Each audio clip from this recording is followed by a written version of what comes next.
Jasodanandana Brajanarandana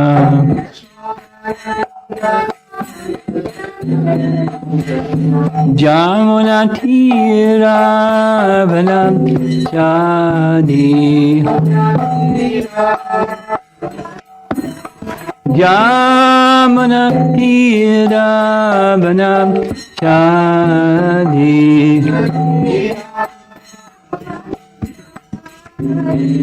Jaya Radha Madhava Kunjabi Adi Madhava Kunjabi Adi Jaya Radha Madhava Kunjabi Adi Madhava Kunjabi Adi Gopi Jana Badabha Girivara Dadi Girivara Dadi Gopi Jana Balabha Girivara Dadi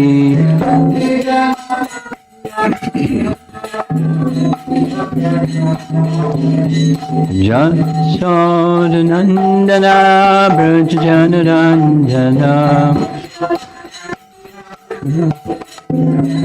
Jasodanandana Brajanarandana Yamunatira Vanam Chadi Yamunatira Vanam Chadi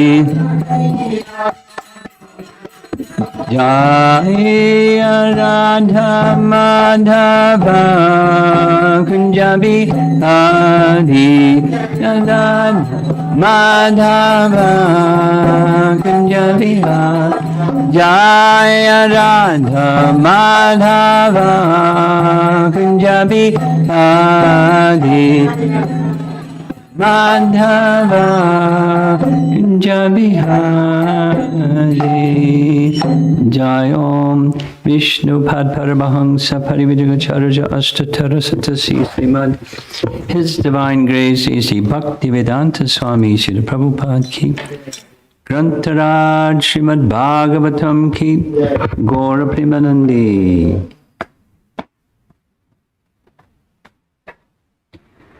Om Namo Bhagavate Vasudevaya Om Namo Bhagavate Vasudevaya Om Namo Bhagavate Vasudevaya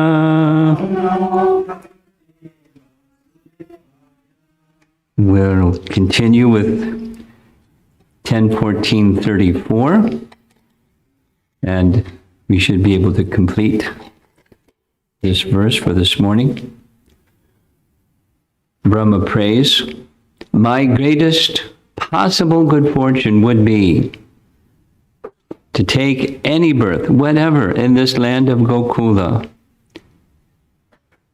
and have my head bathed by the dust falling from the lotus feet of any of its residents, their entire life and soul is the Supreme Personality of Godhead Mukunda, the dust of whose lotus feet is still being searched for in the Vedic mantras.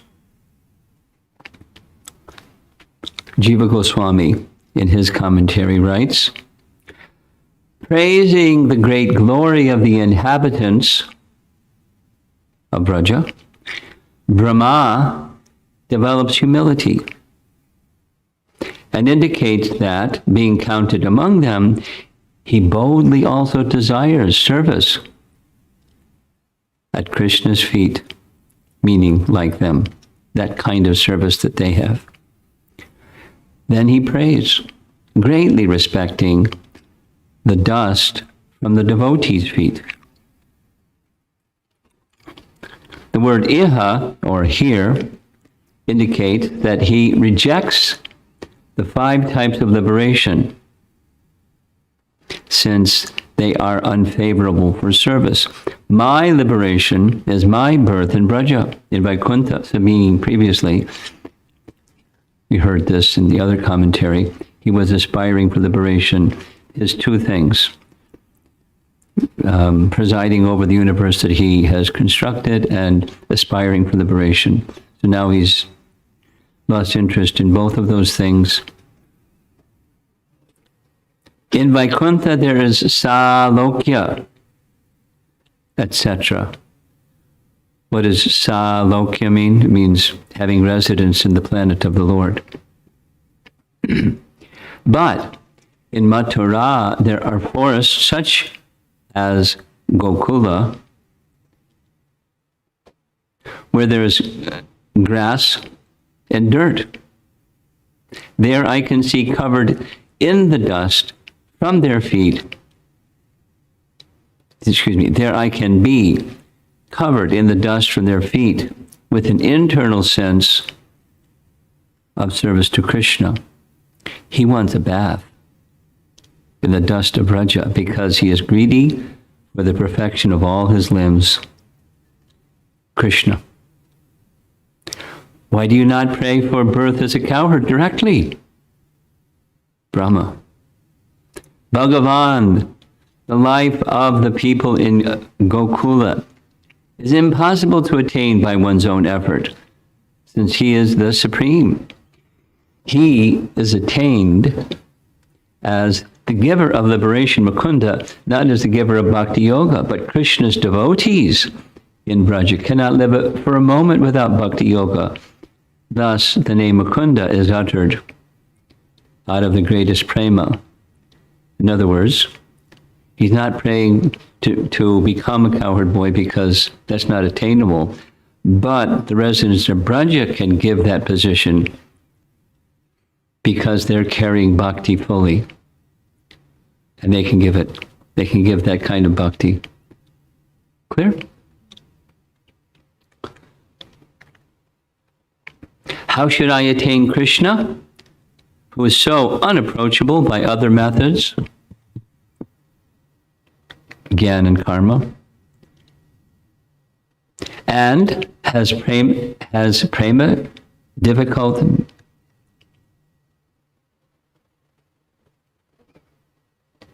Has prema become difficult to attain? Question mark. Since you appeared, your foot dust is directly visible to the Upanishads now. How can one estimate the glory of that dust? Its glory has no end. Shruti says, Yato vacha nivartate. Words cannot describe him.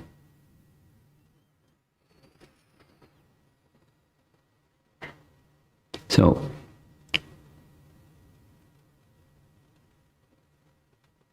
okay, I see. How should I, so go back over that short paragraph. How should I attain Krishna? How should I attain Krishna, who is unapproachable by other methods, and Krishna has made prema difficult to attain? Again, we need not just Krishna give me prema, we need the devotees. Please give me your association and your mercy so that I can attain the prema like you have, because that's how we receive prema like they have, through them, not just skipping them and going directly to Krishna.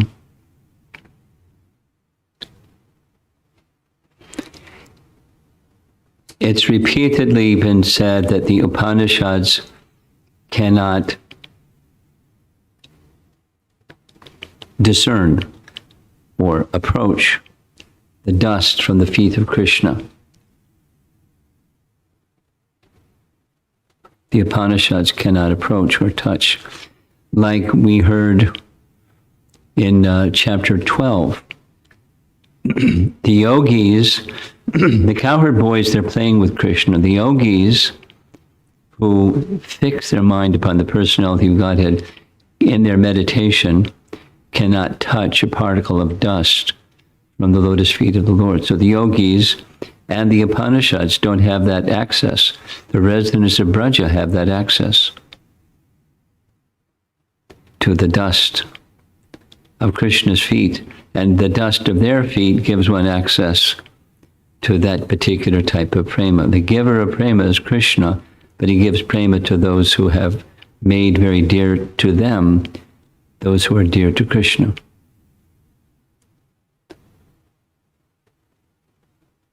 It's speaking, in other words, it's speaking Raganuga Bhakti.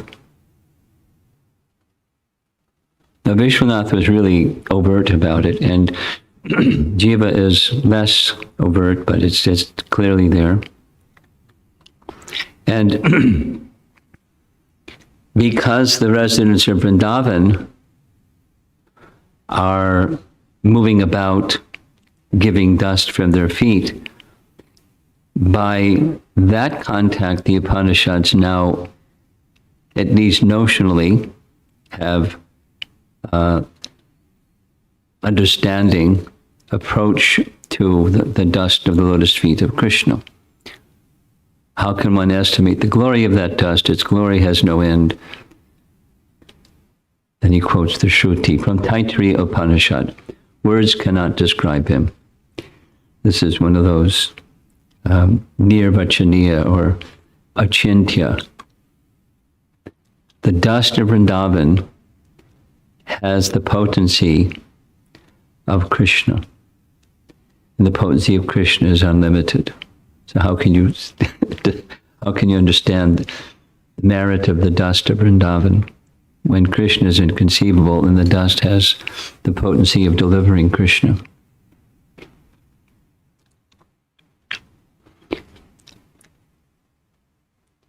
So he goes on, Jiva goes on, but it is not proper for me to pray for the dust of your feet to you, whose knowledge is rare in the Vedas, which gives me all its knowledge. What to speak of praying to be born as a cowherd, endowed with prema, serving your lotus feet? The people of Braja have been praised from verse 31. How much more is the glory, how much more glory should Nanda and Yashoda have? With the intention of praising Nanda and Yashoda, because of shame and fear of his offense, he did not mention Krishna's friends, the cowherd boys, in the beginning, or Krishna's powers in making the forms of the boys. But first he spoke about the mothers, who derived great bliss because of his hiding the boys, Brahma's hiding the boys. And Sanatan Goswami writes,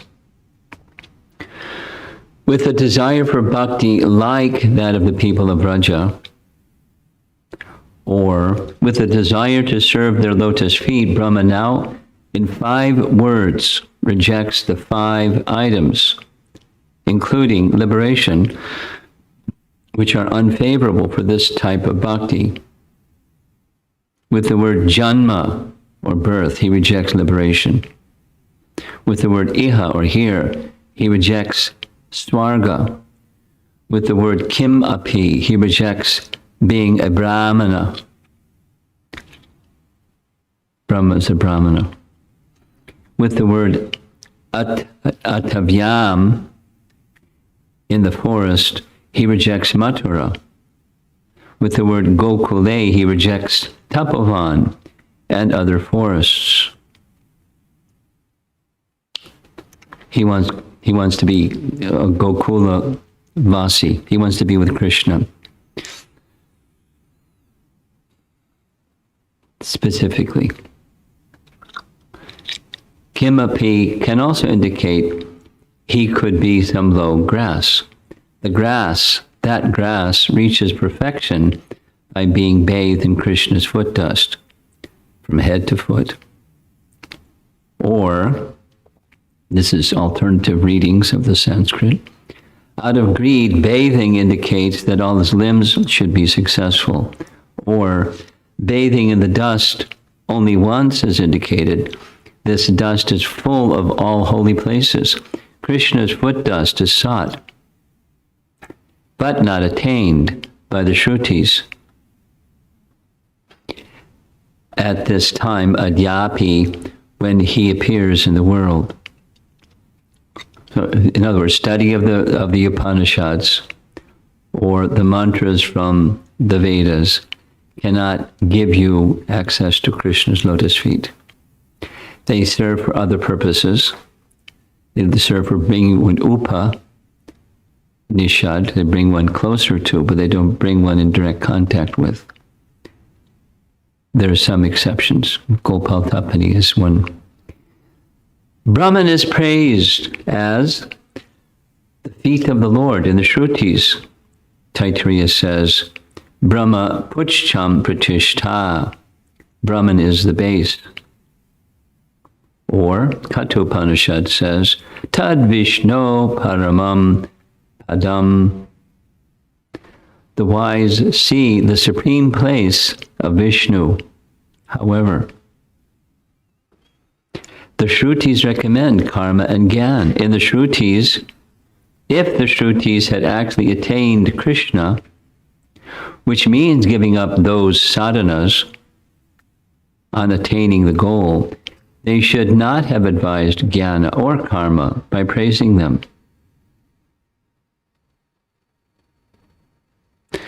The Lord gives persons like me, Brahma, rare bhakti, mukundaha. He reveals all his powers, Bhagavan. He is the life of all beings in Gokula. They cannot live without him even for a moment. This indicates the highest prema. One may ask the question, why should one pray to be born as some being among the inhabitants of Braja? Why not pray to be a cowherd directly? Answer. This is the conclusion for this morning. He alone is the life of all of them. It is unsuitable for me to pray for the dust of your feet, Krishna's feet, which is rare for even the Shrutis, which give all knowledge, and are more ancient, most ancient like me. What to speak of praying for birth as a cowherd, who control your lotus feet by their great prema.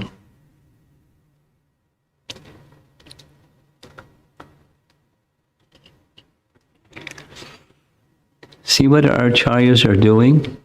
They're drawing our attention, their audience or their readers, to appreciate the exalted nature of the residents of Vrindavan. That's what these 10 verses are doing. This is number 4 out of the 10.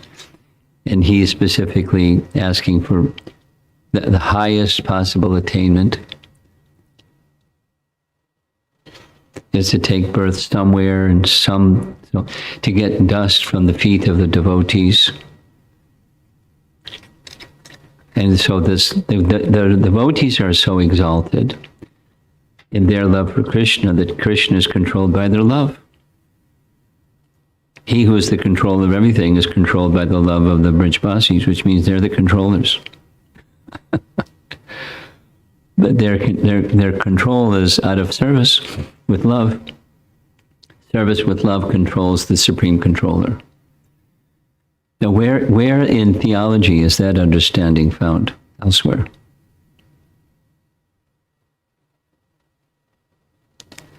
Lord God Almighty is that, and that's appropriate that one sees him in that way.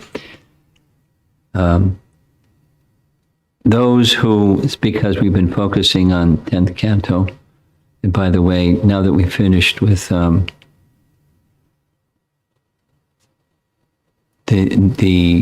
Dhruva Maharaj narration, when I finish chapter 14, we're going to go back to the Kaliya pastime. So, in all of these descriptions of Canto 10, Pastimes of Krishna in Vrindavan, those who are not Brijvasis, who have contact with Vrindavan, on the one hand, they have a very strong grasp of the understanding of Krishna's greatness, his opulence, his divinity, his majesty, and so forth. And they have some appreciation for the special sweetness of the love of the residents in Vrindavan. But they also don't feel qualified, and they're not yet qualified, for that kind of love without the mercy of the residents of Vrindavan. Or, say it the other way, with the mercy of the residents of Vrindavan, those who understand the greatness of the personality of Godhead can become eligible for that kind of love that the residents of Vrindavan have. It's Raganuga Bhakti. And our acharyas are encouraging us to understand through their commentary, Brahma, this most intelligent being, gets it. He's full of Vedic knowledge. It was fully imparted to him. Full. All the Vedic wisdom is full within him. And his statement is the Upanishad, which means he also cannot touch a particle of the dust of Krishna, the feet of Krishna. Although it may indicate that's it, it can't touch it. So knowing something and connecting with that something, they're different steps. So the path of Gyan cannot get one there. And often the path of Gyan will take one to some other place, the impersonal, especially from the Upanishads. Now, it's not that the Upanishads want to do that, but just the methodology is different. The process of Gyan is different than the process of bhakti. It points to the process of bhakti, but the pointing to the process of bhakti is not the same as bhakti itself. Bhakti itself is this, what's being appreciated here, this total dedication to Krishna. Total dedication to Krishna with no other consideration. I mean, they have their lives. They're householders, mostly. So they have their homes, and they have their duties, and they have their children, and they have their paraphernalia, and they have their, worldly involvement, apparently worldly involvement. But all of that is in a second place to the primary. And it's not just aspiring for it, they're there. They're totally attached, such that we just read, they cannot live for a moment. So there are times where there is separation. So if that's the case, how do they live if they can't live for a moment without Krishna? Because their absorption and thought of Krishna is so consummate that they're with Krishna by thought of Krishna. And he feels that. That is to say, he appears in their heart and in their mind because of that strong affinity for him. He is with them. He never leaves them. He never leaves Vrindavan. Although the pastime looks like he leaves Vrindavan. But it's a pastime, because he stays with them in another manner. And we have heard their love is so intense, although they're feeling separation from him, they can see him. But it's not the same. They want him to come, and so he comes. It's a very mystical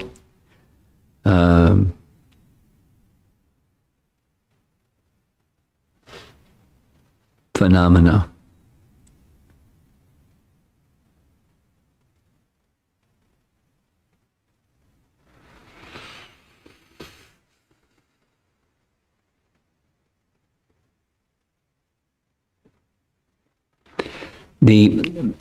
ecstatic presence of Krishna, the bhava presence of Krishna in the stage of prema is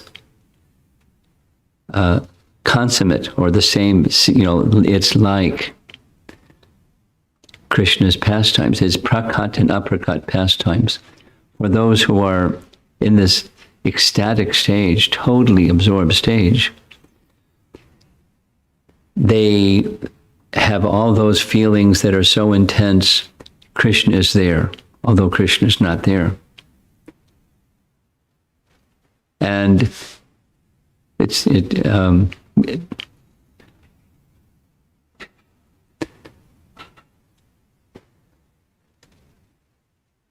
something very esoteric. I'm hesitating to say it, but I'll say it.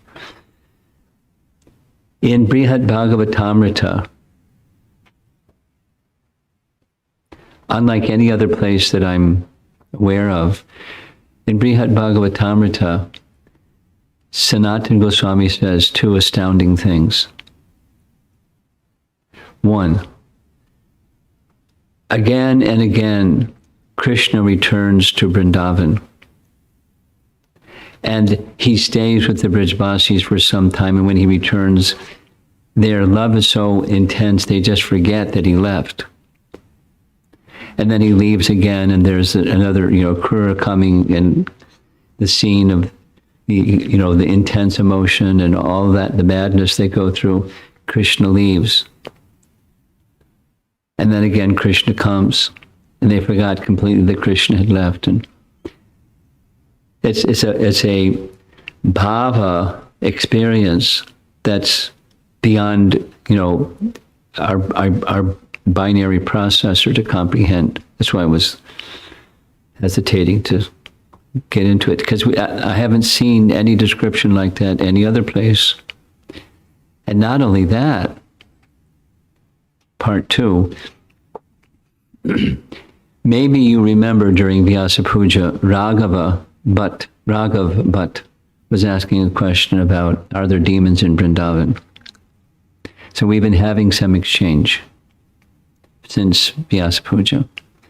And the conclusion, I asked him to carefully read, and he carefully read that section where Gopakumar is speaking to his disciple. Gopakumar at the stage that he's now Sarup. He's gone back to Goloka, and now he's going back and forth between Goloka and Gokula, and Goloka and Gokula, and freely he moves between the two and reaches the conclusion they're actually, literally, I don't know whether I'm in this place or that place. They're so not different. And then there's this Brahmana that has become his shishya, and he's instructing him. And he's explaining the spiritual world to the Brahmana. He's describing Goloka. It's the third part, chapter 6. You can look it up later if you want. It's mind-blowing. It's like 401. It's not a 101, 201, 301. It's way up there. But Gopakumar, but it's at this point he's not called Gopakumar anymore. He's called Sarup, because Krishna gave him that name. He is describing the activities in Goloka, and he's describing Kamsa, this demon, that demon, the other demon. So I asked Raghava to read really carefully, and not just in the commentary, but in the verse. Is there any point where he actually sees that? Akura coming and going, Akura coming and going. Because there's no Akura coming to take Krishna to Mathura, because Krishna goes to Mathura to kill Kamsa. So he doesn't see it. There's no place where it says he sees it. So there's two ways of viewing things. That description from Brihad Bhagavatamrita. One is literally there are demons in Goloka. but momentary appearance for the purpose of Krishna's happiness and pleasure. And that's one reading. They're actually there. And the other is, they're not actually there, but there's this bhava that they're there. And the narration that Gopakumar does, or Sarup does, is a bhava narration. It's an ecstatic narration. There are no demons, but there's the mood, the bhava, to intensify Krishna's pleasure and intensify the devotees' shelter taking in Krishna, reciprocally.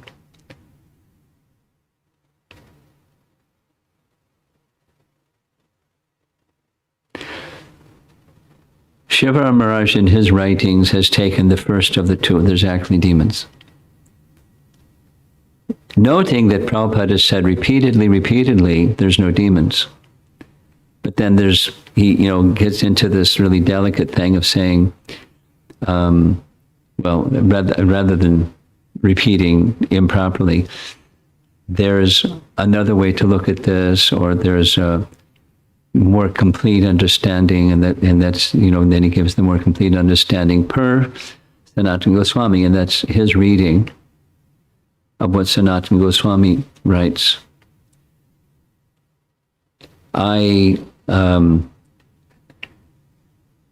We touched on this. I mean, the concern of bringing up these other things for newer people puts them in a whiplash position. They're in a collision. They're going along in their bhakti mobile, and all of a sudden they hit this other understanding that's different than their earlier understanding. They got to go to the doctor because it hurts. So when there's contradictory, this acharya says this and that acharya says that, what do you do when you're a new devotee? You throw your hands up in the air and say, I'm bewildered. Or one can say, this is, a little elevated. That's why I said I was hesitating whether to go into this, and it's 8:05.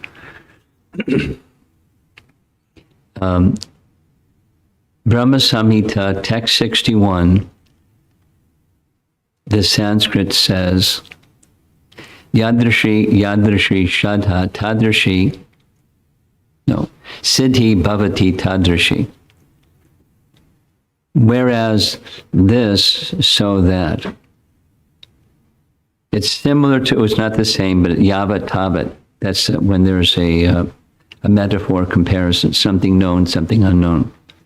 So where there is Yadashi Shraddha, where there's faith, according to the faith of some acharyas, in their samadhi, Siddhi Bhavati. Bhaktisiddhanta's translation is, realization arises. Krishna gives them realization in their trance of realization. And some may have this realization, some may have that realization, and it's perfectly normal. Just like we have when we experience something. There's a group of people, something happens. And you interview the different people, and they're going to have a different report of what happened. The experience is subjective. Realization is not, so where's the line of absolute and where's the line of subjective? What about us? Well, we're not in samadhi. We're not in that, we don't have that adhikar. But those that have that adhikar, they're completely absorbed. I was listening just this morning to Prabhupada explaining this in Calcutta in a morning class. A man asked, could you explain what Krishna says in Bhagavad Gita, that a self-realized soul sees pebble stones and gold the same? And Prabhupada launched into a 20-minute answer where he said, that's very advanced. When one is very advanced, one can see like that. One is not very advanced. Suppose you go to a goldsmith and you say, here's a stone, I'd like some gold. What's he going to say?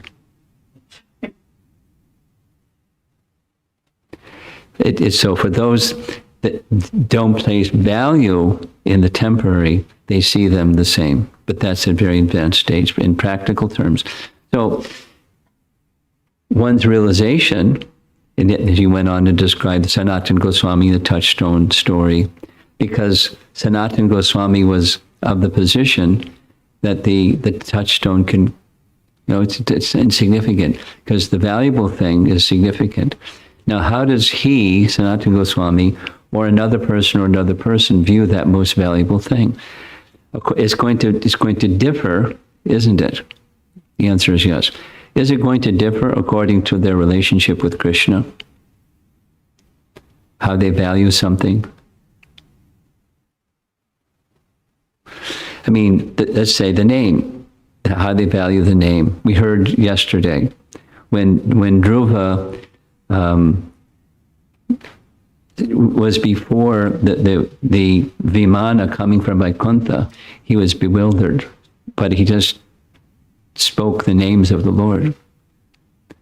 So what was his experience subjectively compared to the gopis when they call Krishna, or Nanda Maharaj when he was being swallowed by the serpent and he called Krishna, or the cowherd boys when they see Aristasur, they call Krishna?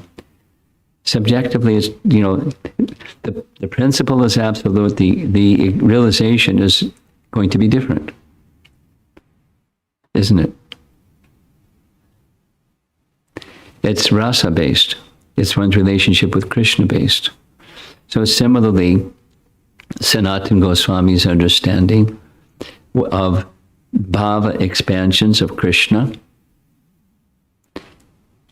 is naturally, understandably, going to be different than another perfected soul's understanding of the same thing. And I am most comfortable. So the goal is not so let me be comfortable, but I'm most comfortable accepting there are no demons in Vrindavan, and there in the ecstasy of Vrindavan, there's the sense, the bhava sense that there's demons in Vrindavan, and that's how I like to read that section of Brihat Bhagavatamrita. Now, how does that relate to all of this? This is Brahma's prayers, and his heart is oriented toward Krishna in a certain way. So he's expressing himself to Krishna in a certain way. And different acharyas are taking those words that Brahma speaks, and it strikes their heart in different ways. So their expressions are ecstatic. So the binary process says, if this is right, then if it's not this, then that's not right.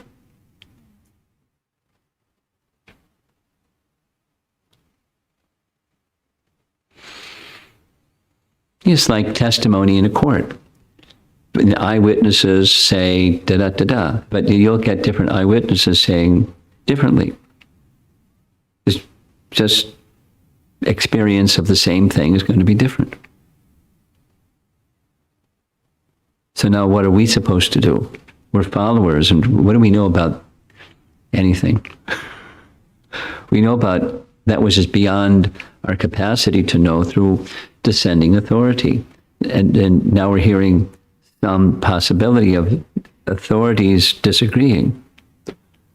We're puzzled, naturally. Or we can say, this is Sanatana Goswami's realization. And that's Jiva Goswami's realization. And that's Vishwanath Chakravarti Thakur's realization. It doesn't mean if this one's right, then that one can't be right if it's different. That goes in the bucket of wrong. Or it goes into the space of I'm bewildered. Or it can be different realizations of different exalted souls, because the essence is Shuddha Bhakti. And the different ways of describing the experience of Shuddha Bhakti through the lens of Srimad Bhagavatam. Now it's 13 minutes after 8. I kind of went off on a tangent. Sorry about that. So let's see if we have some online questions, because we don't want to leave our online people feeling neglected.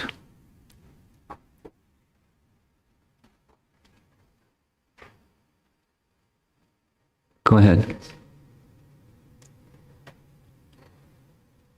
This question is from Radha. There are two questions from Radha. The first one is, when Krishna was on earthly Vrindavan, is this the right understanding that all the people were in spiritual world, because wherever Krishna is, it is spiritual world? So in my understanding, everyone went back to Godhead. Well, it's not that everyone was in the spirit. Let's say Shankachuta came to kidnap the gopis. So Radha, was Shankachuta in the spiritual world, or was he in Maya?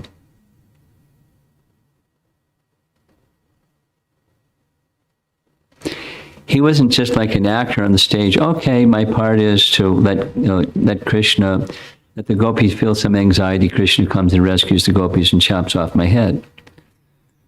That's my part in the drama. He's not thinking like that. He's not thinking for the pleasure of Krishna. There are demons that are not thinking the pleasure of Krishna. Although Krishna derives pleasure by, knocking Shankachuta in the head and taking his jewel from his turban. Krishna derived pleasure from that, but the mentality is not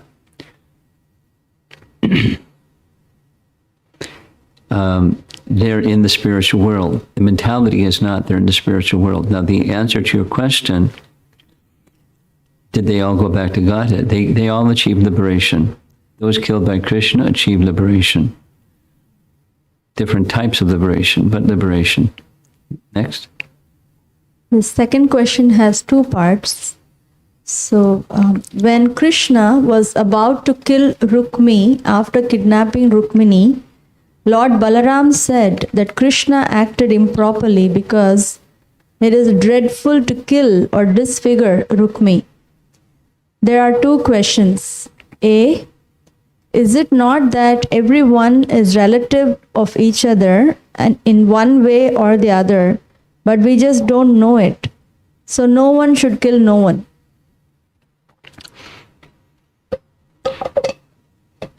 If the answer to your question is yes, then the Battle of Kurukshetra shouldn't have happened. Or Krishna shouldn't have killed Kamsa. Or Krishna should not, all the demons that were sent, Putana, etc., to Vrindavan, that Krishna was violating truth.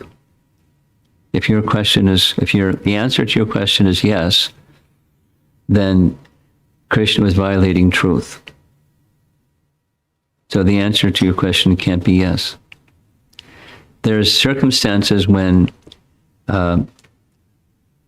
violence, including up to killing, is required. When there's transgression, the Kshatriya is to give protection for the violence maker, a commensurate with their mischief.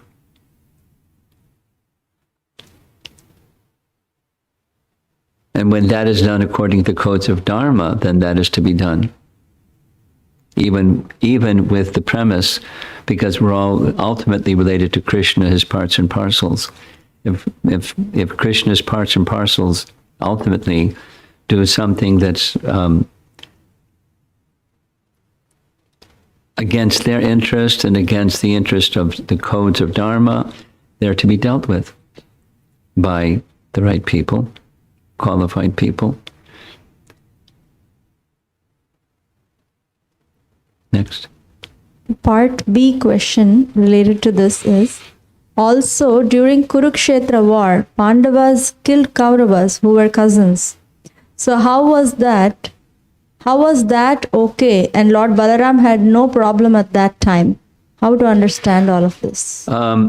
Krishna wanted it, that's how we understand it. And Balaram was absent. No, Balaram, he has such a desire to serve Krishna that Balaram manifests himself in all 5 rasas and so forth. And it was for Krishna's pleasure that Balaram spoke the way that he spoke to Krishna about Rukmi. And it was for Krishna's pleasure that Balaram left the Kurukshetra battle, because even Krishna was not going to take part in the battle, who did so in a different way as a chariot driver, and Balaram just went on pilgrimage to not take part in the battle. So it was for Krishna's pleasure that Balaram does whatever Balaram does. And so the killing that was taking place by the Pandavas against the Kauravas was only because Krishna wanted. There is a comment in the Facebook from Theodora Robson. Thank you, Maharaj. Your classes are informative and interesting.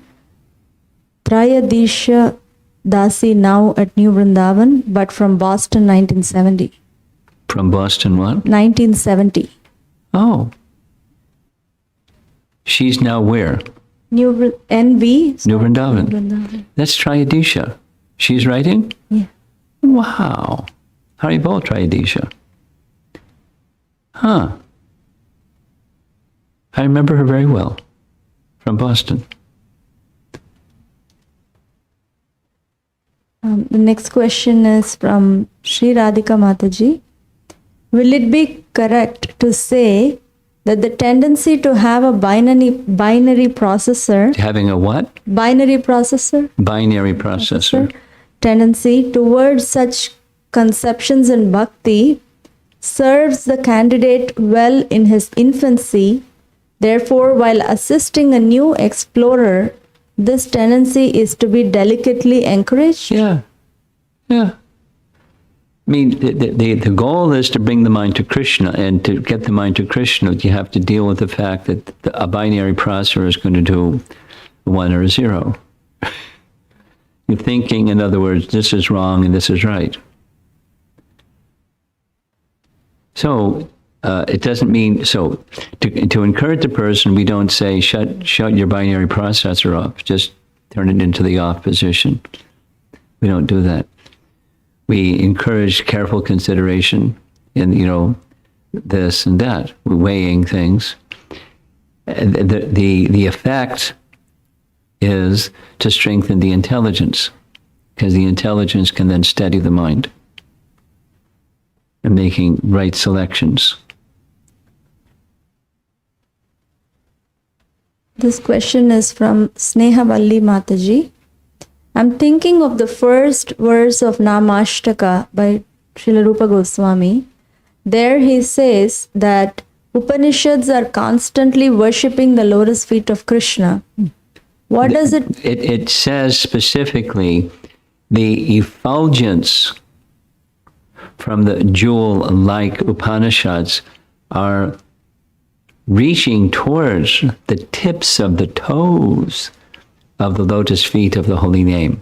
That's the first verse. Now, okay. The question was, what does it actually mean when it is said that Upanishads cannot approach Krishna's lotus feet? It means it means that by the process of Gyan, they cannot reach the lotus feet. That's the meaning. Now, the Upanishads are reaching towards but cannot touch, because the process of Gyan is insufficient to touch. That's the meaning. And this question is from Anusha Kishore Mataji, Kishore Prabhu's wife. How can I attach to Krishna totally, or at least try with daily collisions like work and family? Well, there's how-to questions. I think I'm just going to hold up a flashcard from now on. When somebody says how to, blah, blah, blah, the flashcard is going to say, by following nicely the process of sadhana bhakti. So learn what the process of sadhana bhakti is, follow it nicely, and you can progress towards what you just described. There are 2 questions from yesterday, Dhruva Maharaj's. Sanchari's question. is, it's a general question. Is there such a thing as spiritually based anger Yeah. for a Madhyama Adhikari, for Madhyama devotees? Well, that is spiritually based for a Madhyama. There is a place for anger. The classic example is Hanuman. He let his anger loose. Look what you've done to Sita. He burned the whole of Lanka. But there was appropriate exhibition. So for a Madhyama, it's very dangerous. So a spiritually based exhibition of anger is probably just going to be fall in the soup. This is from Anita Mataji regarding Dhruva Maharaj's pastime. Was Dhruva Maharaj... I'm going to qualify my answer to Sanchari. Supposing somebody's not at the level of Hanuman, but they're trying to follow their dharma. Supposing it's someone's dharma, it's their psychophysical nature to protect. Some persons, it's their spirit. So to the degree that the protection is being carried out for the pleasure of Krishna, not just exhibition of anger because now it's licensed, then it's spiritually based. Otherwise, it's materially based. Anita Mataji's question. Was Dhruva Maharaj still under the modes of nature when he took revenge on brother's death? If so... No, he was just he wasn't under the modes of nature still. It was a momentary lapse because of the circumstance. You can understand this by the Bhagavad Gita verse where Krishna says, Api chet sudaracharo bhajate mam ananyabhak. Read that and then you'll understand. So it was just an extreme circumstance that overcame him momentarily and was quickly checked. For a practicing devotee, how long does it take for the modes of material nature to not overpower us while we are trying to grow spiritually? Well, you better ask Krishna that question. And it has everything to do with your relationship with him. That is, it can take short or it can take long. And it has everything to do with your relationship with Krishna. It can happen instantly, or it can happen moderate, or it can happen, many lifetimes. It's your relationship with Krishna that determines how long. So anything in the room? Yes? Okay. Go ahead.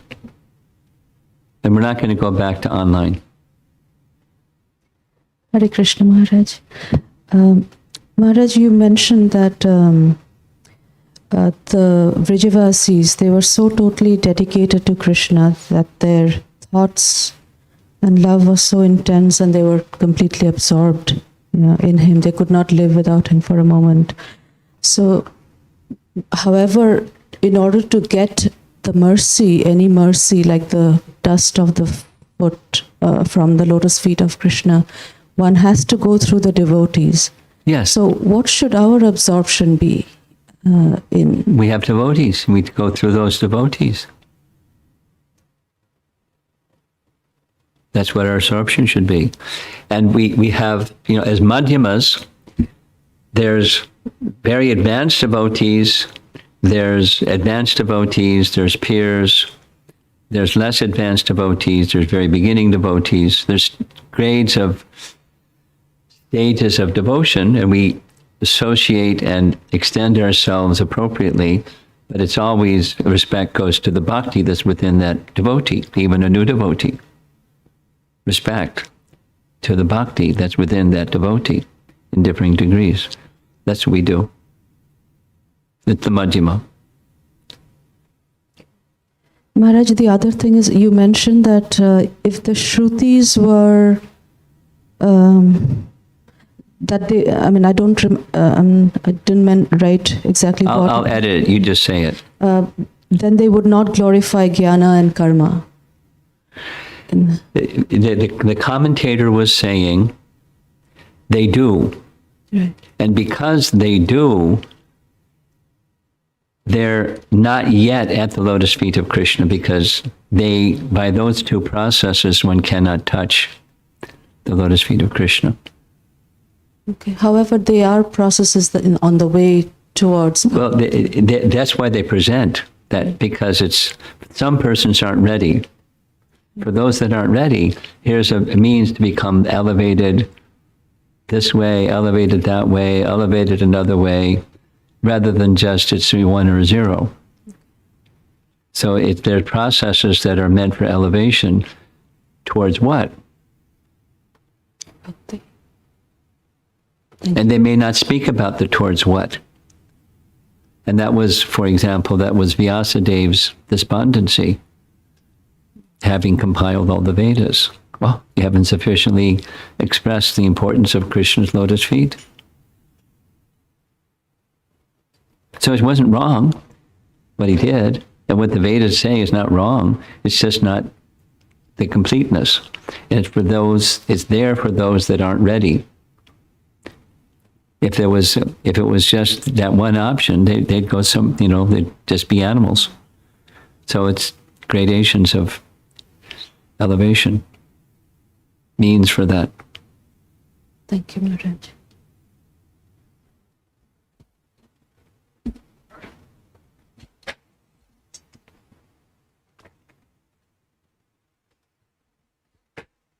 Hare Krishna Guru Maharaj. I'm seeking clarification for the Dhruva Maharaj pastime.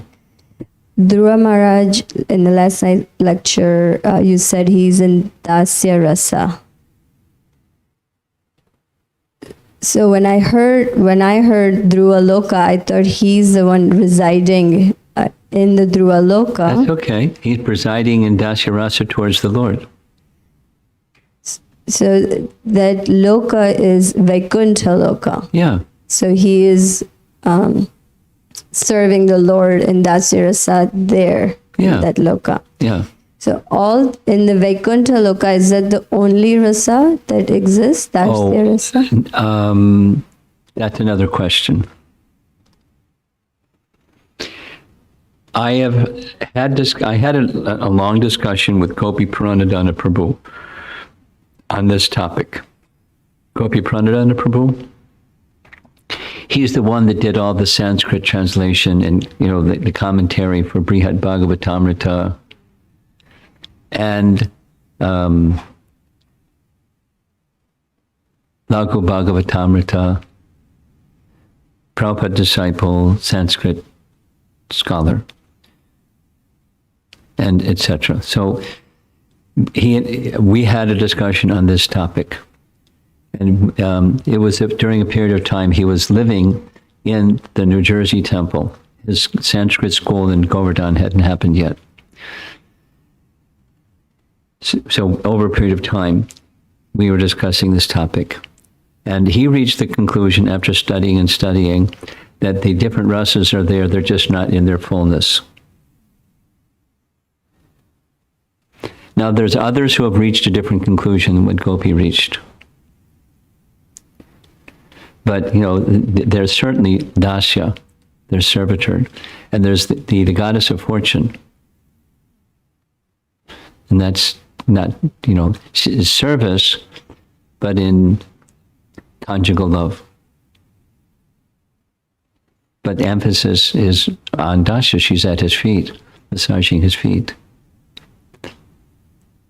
It's not normally what, conjugal lovers do. They're just at their feet of their beloved, so massaging their feet. So, Dasya is very strong. So there are different views.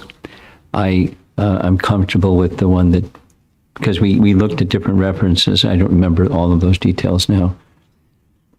Different rasas. So how is their friendship? There's certainly a servitude is predominant, but there's degrees of increased intimacy amongst those who are servants. Anyway, does that answer your question?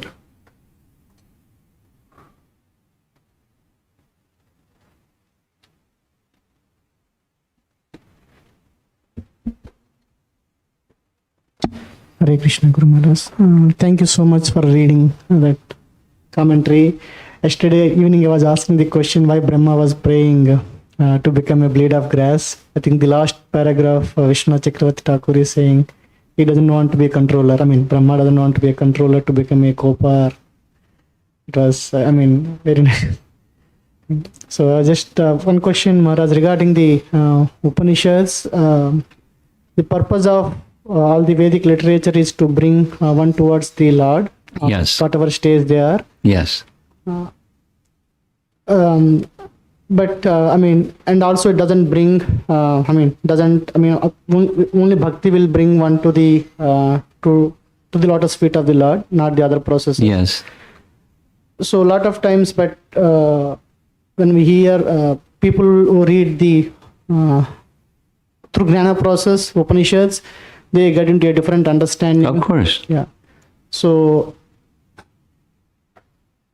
but the purpose is that it looks like it is not serving. I mean, they are getting away from the. Bahunam janmanam ante gyanavanmam prapadyate. The answer to your question is right there.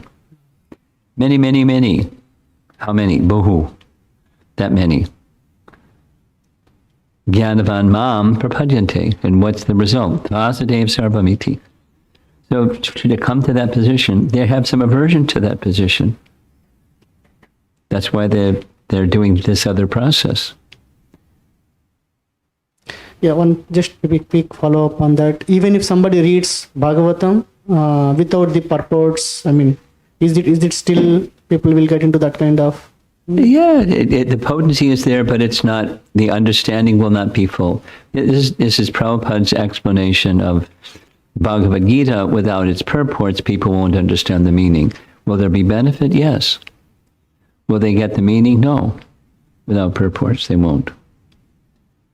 So is there benefit? Yes. Transcendental benefit? Yes. Bhagavatam? Yes. Is that okay? Anything? No? Okay. Srila Prabhupada ki jai.